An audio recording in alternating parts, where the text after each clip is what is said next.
Good morning. It is wake up time. And this morning, as I sat in,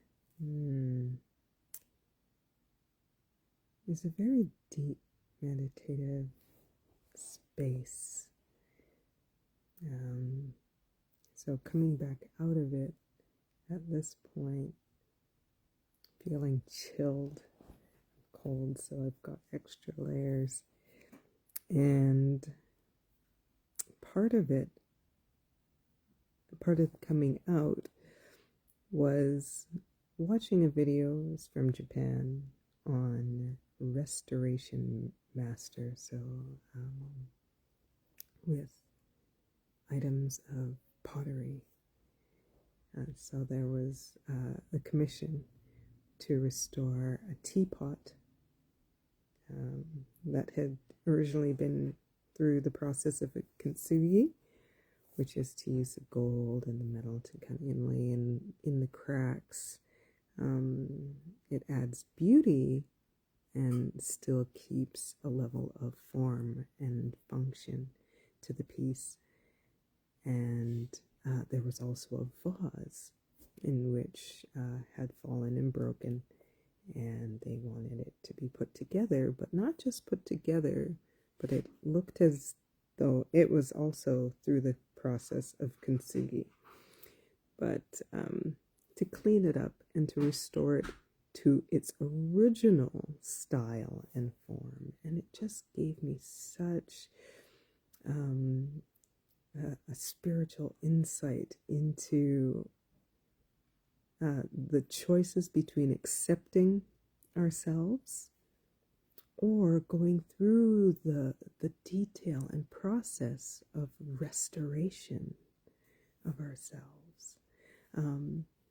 Not dishonoring the history that we've been through, but there's certain pieces that need to be reclaimed and restored into the form and beauty of which our original design calls for.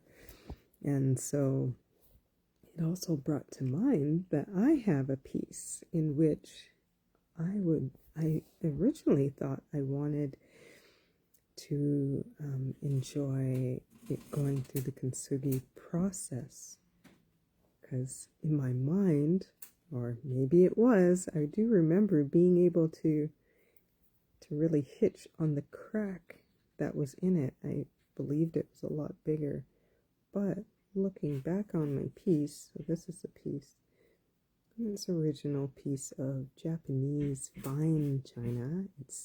There's a translucency that tends to happen so you can see through it, right? And after watching the restoration process, all that needs is right here. I think I've got a chip in my tooth that feels bigger than this. And sometimes we don't need to go through highlighting our wounds, our scars from the past that we've gone through.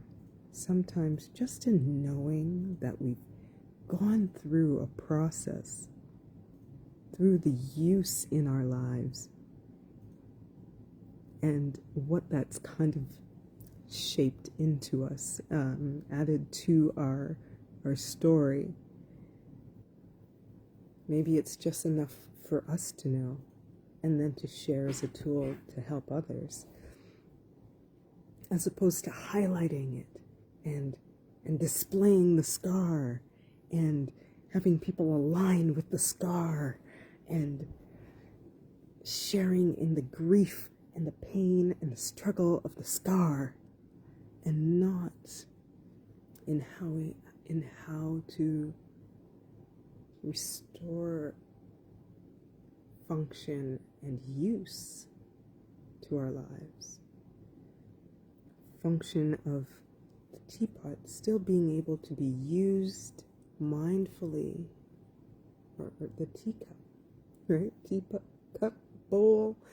It was a bowl in the video, so I'm thinking the whole process of making the tea and the tea ceremony and presenting it to the person to drink.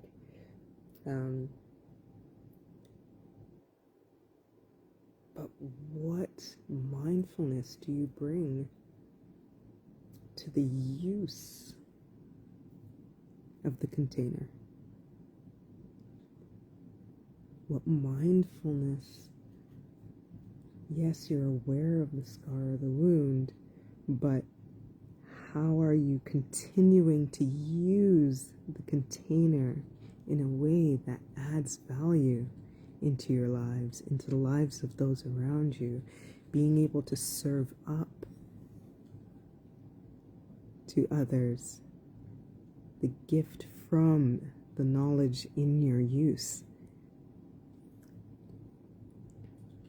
So I just wanted to kind of sit in that space, that mind of making space so that things can,